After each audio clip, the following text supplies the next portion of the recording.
আমাদের বিবাহবার্ষিকীর সময় আমার বোন ও জামাইবাবু আর এই যে অনু এসেছিল। তো জামাইবাবু তো তার পরের দিনকে চলে গেছিল, কিন্তু বোনু আরে বেশ কয়েকদিন ছিল, কারণ অনেকদিন পরে যেহেতু এসেছে তাই মায়ের বাড়িতে বেশ কয়েকটা দিনই ছিল। আর এই যে আজকে যাচ্ছে বাড়ি, তো আমার হাজবেন্ডই ওদেরকে দিতে যাচ্ছে।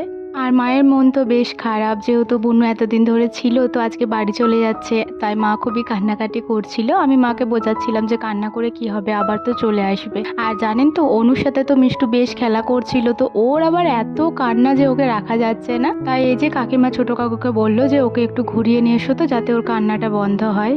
Hello everyone, good morning. কেমন আছেন সবাই? আশা করছি সবাই খুব ভালো আছেন, সুস্থ আছেন, আর আমরাও বেশ ভালো আছি। আমার আজকের আরও একটি নতুন ব্লগে আপনাদের সবাইকেই স্বাগত জানাই। আজ শনিবার, সকাল 8:30 মতো বাজে এখন, আর এখন থেকেই আমি আমার আজকের ব্লগটি শুরু করছি। আশা করছি আমার আজকের ব্লগটি আপনাদের ভালো লাগবে। আর হ্যাঁ বন্ধুরা, ব্লগটি স্কিপ না করে সম্পূর্ণ দেখার অনুরোধ রইল আপনাদের কাছে। সকালবেলা যদি বাড়ি থেকে কোনো আত্মীয় বা কুটুম নিজের বাড়ি যায় না, তাহলে বাসি কাজ যেন আর সারা হয় না, মনে হয় যখন যাবে তারপরে সমস্ত কাজবাজ সারবো। তো সেরকমই আজকে হয়েছে। বুনোয়ারে যেহেতু বাড়ি যাবে, সেজন্যই আর কি ওদের জন্য জল খাবার মানে মুড়ি খাবার করছিলাম আর কি। সকালে চাটা অবশ্য মাই বানিয়েছিল, আর তারপরে মুড়ি খাবারের জন্য আমি আবার বেগুনি বানালাম। তারপরে বুনোয়ারে সবাই খেলো, আবার তারপরে আমার হাজবেন্ডকে ডাকলাম, ও আবার উঠে রেডি হলো, খাবার দাবার খেলো। তো এই করতে করতেই না অনেকটাই দেরি হয়ে গেছে, আর সকালের কাজকর্ম কিছুই হয়নি। মাটির বাড়িটা অবশ্য কাকিমা ঝাড়পাট দিয়ে মুছে দিয়েছেন, কিন্তু এই যে দালান বাড়িটা আমার মোছা হয়নি, তো আমি এই যে এলাম, এসে পরে এরপর মুছে নিচ্ছি।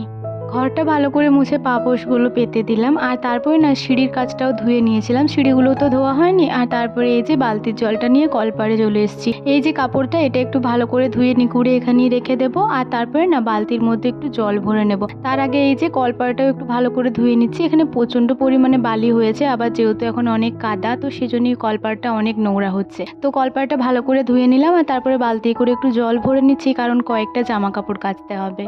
আসলে আমার বুনুর কয়েকটা নাইটি রয়েছে, সেগুলোই একটু কাচা ধোয়া করে নেব। বুনু আসলে দুটো নাইটি এখানেই রেখে যায়, যখন ও এখানকে আসে তখন ওগুলোই পরে। যেহেতু আজকে ও বাড়ি চলে গেছে, তাই ভাবলাম জামা কাপড়গুলো সমস্তটাই কাচা ধোয়া করে একেবারে রেখে দেবো, কারণ না হলে ঘরের মধ্যেই এদিক সেদিক ঘুরে বেড়াবে, তো সেটা আমার একদমই ভালো লাগে না। তাই এই যে ঘরের সমস্ত কাজবাজ সেরে এই জামা কাপড়গুলো সমস্তটাই মাখিয়ে দেবো। এখন কিন্তু কাচবো না, এগুলো সমস্তটাই যখন আমি স্নান করব তখনই কাচা ধোয়া করে নেব। আর আমার হাজবেন্ড তো এখন গেছে, কিন্তু ও আর দিয়ে পরেই চলে আসবে না, কিছুক্ষণের জন্য থাকবে, আবার বিকালবেলা করে আসবে। যেহেতু এতদিন পরে বুনুকে রাখতে গেছে, মানে বুনুর বাড়ি গেছে, তো সেজন্যই এত তাড়াতাড়ি কি আর ছাড়বে, তাই দুপুরবেলা খাওয়া দাওয়া সেরে বিকালবেলা করে আসবে। আর তারপরে আবার এতটাই গরম, তো এই গরমের মধ্যে এত তাড়াতাড়ি গিয়ে চলে আসাটাও ঠিক নয়। এমনিতেই ওর শরীরটা একটু খারাপ, আবার এত ধকল গেলে আরোই খারাপ হয়ে যেতে পারে। যাই হোক, এদিকে দেখুন জামা কাপড়গুলো সমস্তটাই মাখিয়ে দিলাম, আর তারপরে ওপর থেকে আরেকটু সার্ফের গুঁড়ি ছড়িয়ে দিলাম। এরপর হাত পা ধুয়ে চলুন ঘরেতে যাই। ঘরের মধ্যে আর কি মা খাবার দাবার নিয়ে বসে আছে, তো খাবার দাবারটা খেয়ে নেব, তারপরে আবার বাকি কাজকর্ম সেরে নেব। খাওয়া দাওয়া সেরে যে কটা বাসন ছিল সেগুলো নিয়ে এই যে কলপাড়ে চলে এসেছি। আর আজকে তো বেগুনি করেছি, আপনাদেরকে তো বললামই, তাই আর ওটা দেখালাম না। আর আজকে দেখুন খুব একটা বাসন নেই, অন্যদিন তো অনেকগুলো করেই বাসন থাকে, কিন্তু আজকে যেহেতু আমি আর মা খেয়েছি, আর সেরকম কোনো বাসন হয়নি। দুটো থালা, দুটো গ্লাস, এটাই হয়েছে। আর এই যে কেটলিটা নিয়ে এসেছিল আর কি চা গরম করে পরে, তো মা তো মুড়ি খাওয়ার সময়তেই চা খায়, সেজন্য এই চায়ের কেটলিটা রয়েছে। তো এই কয়েকটাই বাসন রয়েছে, তো এগুলো ভালো করে একটু মেজে নিচ্ছি। মাজতে মাজতেই কাকিমা আবার এদিকে জল নিতে এলো রান্নার জন্য, তো ওই জন্য কাকিমা ওদিকে জলটা নিয়ে নিচ্ছে। আর এদিকে দেখুন, আগের দিন যে কাকিমা লঙ্কা ভেজেছিল বাটিটাই করে, সেই বাটিটা না প্রচন্ড পরিমাণে ধরে গেছে ভেতরটা, তো লাল লাল একদম দাগ হয়ে গেছে, তো সেটা একটু ভালো করে ঘষে মেজে নিলাম। এরপর বেশ ভালো করেই পরিষ্কার হয়ে গেছে। আর বন্ধুরা, আজকে তো কয়েকটা বাসন মাত্র, তাই আর পাম্পটা চালালাম না, কারণ এই কটা বাসনের জন্য কি আবার পাম্প চালাবো বলুন। তো আজকে এই কল পাম্প করে করেই বাসনগুলো ধুয়ে নেব। তো এই যে কল পাম্প করে করেই সমস্ত বাসনগুলো ধুয়ে নিচ্ছি এক এক করে। আর সমস্ত বাসনগুলো ধুয়ে এই বাড়িতেই রাখবো, ওই সিঁড়ির কাছটাই নামিয়ে রাখবো। মা আবার যখন ওই বাড়ি যাবেন তখন আবার এগুলো নিয়ে চলে যাবে। ঘরে কয়েকটা খালি বোতল রয়েছে, তো সেই সমস্ত বোতলগুলো একটু ভালো করে পরিষ্কার করে নেব, আর তারপরে জল করিয়ে একদম ফ্রিজের মধ্যে রেখে দেব।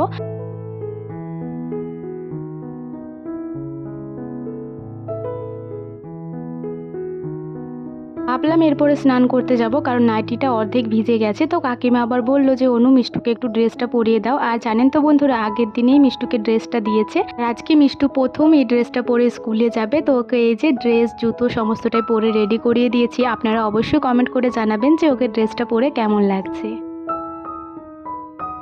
মিষ্টুকে রেডি করিয়ে দিয়ে আমি একদম স্নানে চলে গেছিলাম। আর যে জামা কাপড়গুলো কেচেছিলাম ওগুলো সমস্তটাই মা এই যে মেলে দিয়েছে ছাদেতে, তো সেগুলোই আমি দেখতে এলাম।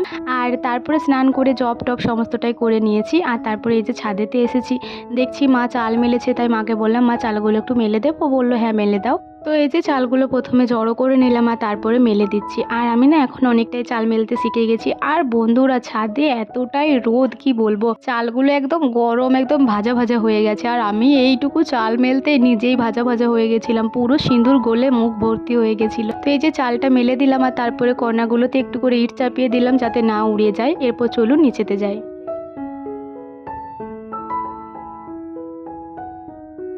আজকে সন্ধ্যায় বানানো হবে গোলাপ জামুন, তো সেই প্রস্তুতি চলছে। এই যে বর বানাচ্ছে, আর ওই আর কি ওখান থেকে 2 প্যাকেট নিয়ে এসেছিল পাউডারটা। তো সেই গোলাপ জামুনের পাউডারটাই একটু ভালো করে মাখিয়ে নিচ্ছে, মানে অল্প একটু লবণ দিচ্ছে আর সেটাই করে ভালো করে মাখিয়ে নিচ্ছে। আর আজকে ওই বানাবে।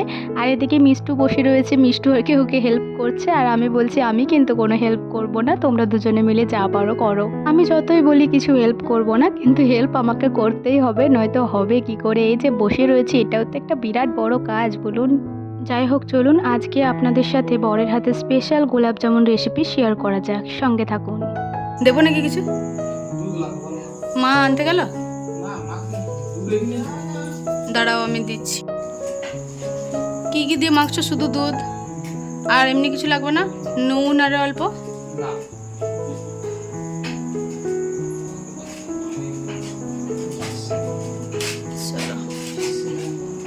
বেশি হয়ে গেল নাকি? নিয়ে আসবো নাকি ওই প্যাকেটটা? হ্যাঁ, ওই জন্যই তো আন্দাজ করতে পারে না গো, হাতটা একটু বেশি লম্বা।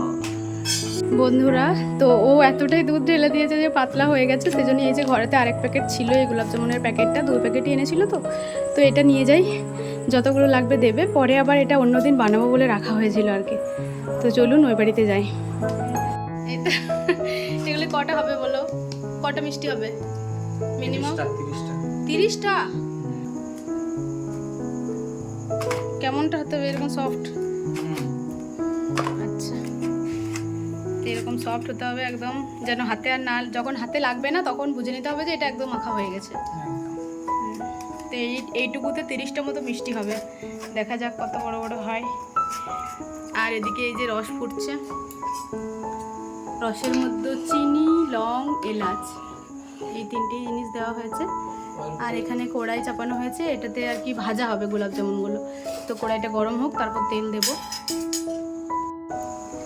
তো এগুলো অবশ্যই সাদা তেল দিয়ে ভাজতে হবে, নয়তো সরষের তেল দিয়ে ভাজলে সরষের তেলের গন্ধটা উঠবে না কি গো।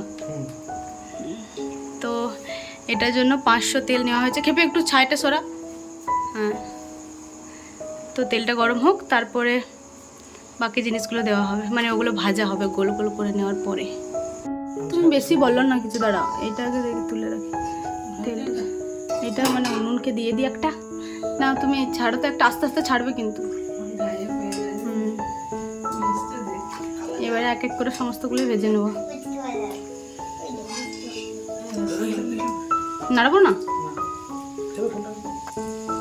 আস্তে আস্তে লাল লাল হবে নাকি?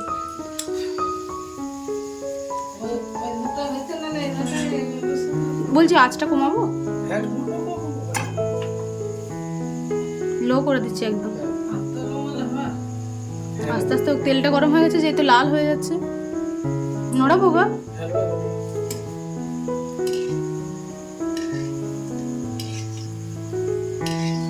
কতক্ষণ ভাজবো দেখবে একটু, আমি তো জানি না।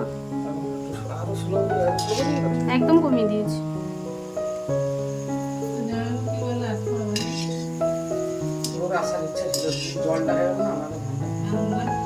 ওরা চলে আসবে,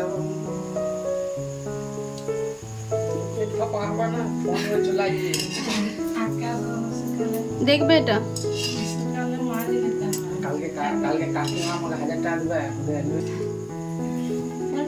তুমি খাও পার করাবেন না আমার তলায় বিমা ওরে ওরে বলবেন না ওই তার হ্যাঁ ও বলবেন না এটা গিফট দিতে হবে একে জেঠিমাকে বল তোমার অ্যানিভার্সারিতে কি খাওয়ালে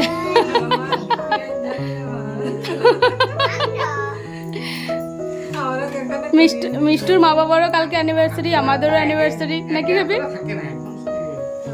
এখন সবে হচ্ছে, এখন আগে কি এরকম ছিল বলো?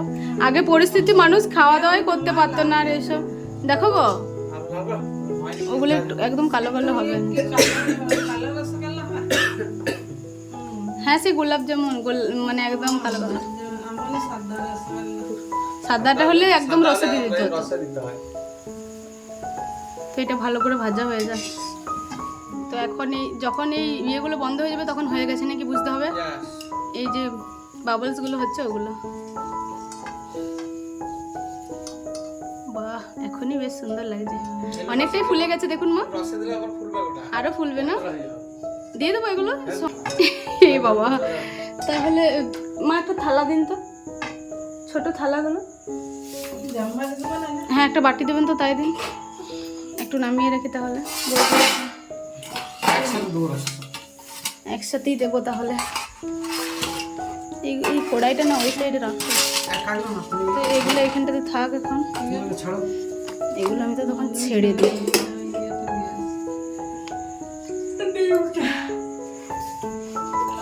গাছটা হালকা করে বাড়াবো, তেলে গরম করো। দাদা দাদা আর ছাড়বো না। কেন ছাড়বো না কেন? তেলে গরম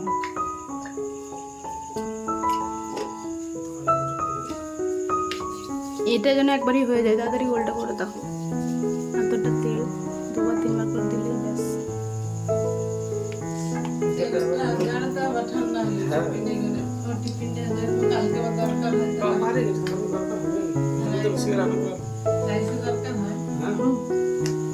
ভাজাভুজিগুলো এটাতে করতে হবে। এই ব্যাচটা হয়ে যাক, তারপরে একসাথে রসে দিয়ে দেবো। একসাথে তুলে নাও, আবার একটা একটা করে রাখছে, চামচ ফেলছে, এই ফেলছে, বলবো না। দিয়ে দাও। 28টা হয়েছে, 30টা হবে বলেছিল, ভালোই আন্দাজ করেছো। হ্যাঁ এগুলো আরো বড় হবে বলো। আজকে তো হবে না, কালকে হবে নাকি? সারা রাত আজকে রসেতেই চোবানো থাকবে। দিয়ে দাও, একটু চক দিয়ে রাখতে হবে ওই লক্ষণ গুন্ডিটা দিয়ে, একবার নেড়ে দাও। হ্যাঁ হ্যাঁ হ্যাঁ ওই ধারেতেই বলছি।